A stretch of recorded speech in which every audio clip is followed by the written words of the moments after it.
Aquí hay ciertas también teorías sobre la adquisición del lenguaje. ¿Qué se refiere a esto?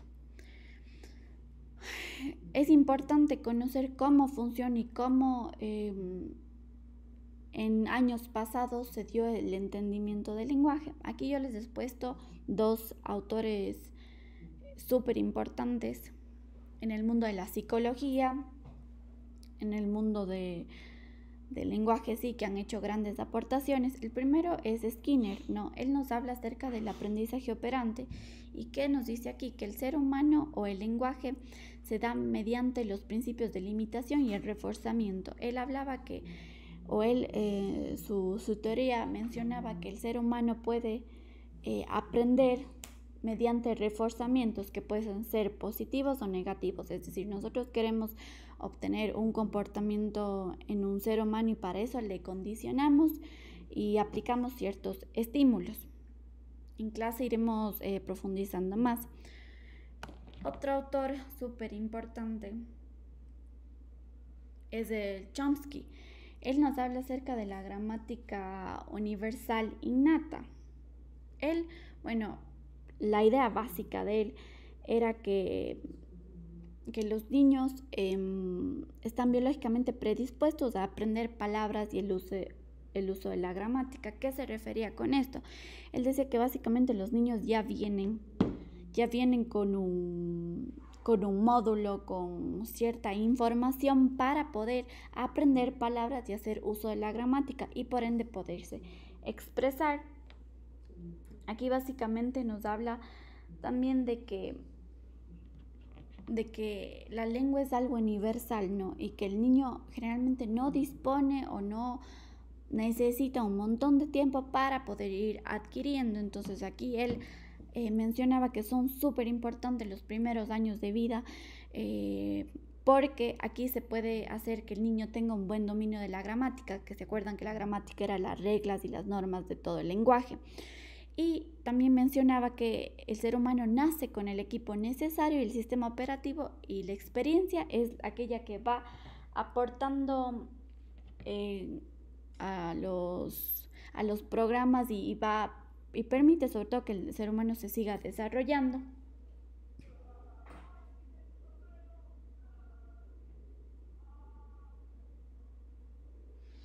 Sin embargo, también aquí su teoría recibió ciertas críticas o no todo el mundo estaba de acuerdo porque decía que no, que los niños necesitan para adquirir todo esto, que el lenguaje y la comunicación necesitan un periodo de tiempo que en el cual les cuesta, ¿no? Y también ir adaptando o adquiriendo ciertas habilidades y destrezas que le permitan comunicarse a posterior.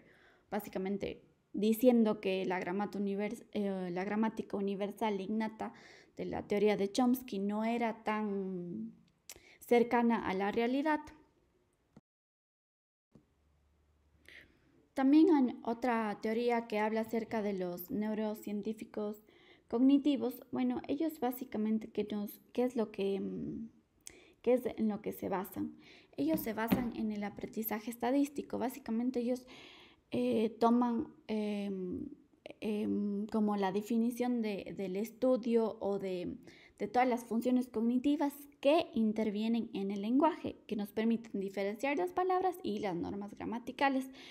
Aquí decía que los 2 primeros años son muy importantes para dominar la gramática, ya que el cerebro está construyendo una red de conexiones neurales. Al hablar prácticamente del término cognitivo, nos hace referencia inmediatamente a las funciones cognitivas. ¿Qué indican esto? Hace referencia a todos los procesos mentales que intervienen en el ser humano. Con esto estamos hablando de la atención, es una función ejecutiva, la concentración, la conciencia, también es otra función cognitiva, la memoria. Entonces todas esas son funciones cognitivas, todas aquellas destrezas que le permiten al ser humano posteriormente ir adquiriendo debilidades, ¿no? Destrezas, perdón. Ya. Entonces aquí obviamente, ¿por qué la importancia de los 2 primeros años? Porque se dice que entre los primeros años o hasta al menos Bueno, esta teoría dice los 2 primeros años los niños o las personas somos como una esponja, ¿no? Que estamos em, em, receptivas a aprender toda la cantidad que nuestro ambiente nos quiera dar, toda la cantidad de información que nuestro ambiente nos proporcione. Somos como una esponja. ¿Y qué pasa? Que el rato que nosotros metemos a una esponja en el agua, esta esponja absorbe todo el agua que puede, ¿no es cierto? Y queda súper hinchada. Eso básicamente sucede cuando la persona está en sus 2 primeros años, está muy receptiva a aprender porque su cerebro se está desarrollando, creando nuevas conexiones neurales que le permiten al ser humano ir alimentando todas las funciones cognitivas, como ya les había dicho.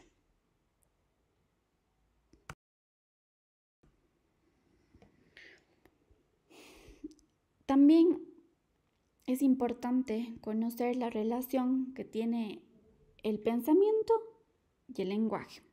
Cuando nosotros pensamos en esta frase, pensamiento y lenguaje, resulta muy difícil separar el lenguaje del pensamiento. ¿Por qué? Porque nosotros a la vez, o personalmente, ¿qué pienso yo? No, a la vez que nos comunicamos, que expresamos nuestro lenguaje, también estamos utilizando nuestro pensamiento. El lenguaje influye en el pensamiento. Las palabras transmiten ideas y cada lenguaje refleja una forma distinta de pensar. Aquí el autor Worf hablaba del determinismo lingüístico, ¿no? que sostiene que el lenguaje determina la forma en que pensamos.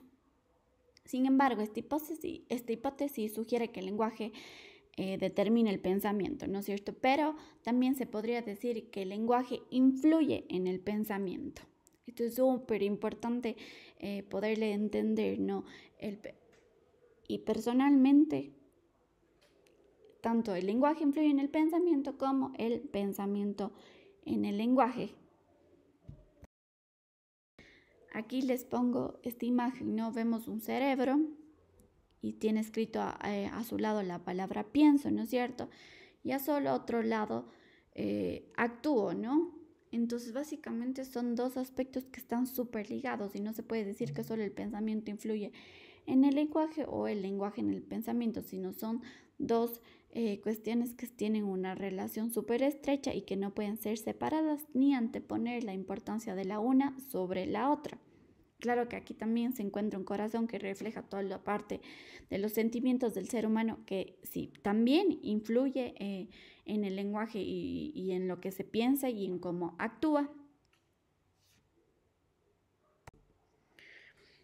También hay la otra vertiente que dice que el ser humano puede pensar sin lenguaje, ¿no? Hay ciertas funciones o las funciones cognitivas que adopta el ser humano, que podría ser la concentración, la memoria, le permite ir desarrollando destrezas que básicamente refieren a ciertas acciones mentales que ya no involucra todo este proceso de pensar y decir, sino más bien es como algo automático. Por ejemplo, la habilidad para recibir y recordar diferentes colores, ¿no? A nosotros nos dan, por ejemplo, una pintura azul.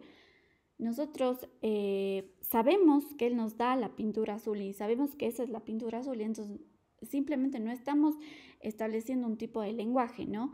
O más bien sería un tipo de lenguaje no verbal, pero ya sabemos automáticamente qué color es, qué pintura es, y eso es lo que hemos ido desarrollando a lo largo de los años. También a veces pensamos mediante imágenes en lugar de palabras e inventamos nuevas palabras para describir nuevas ideas.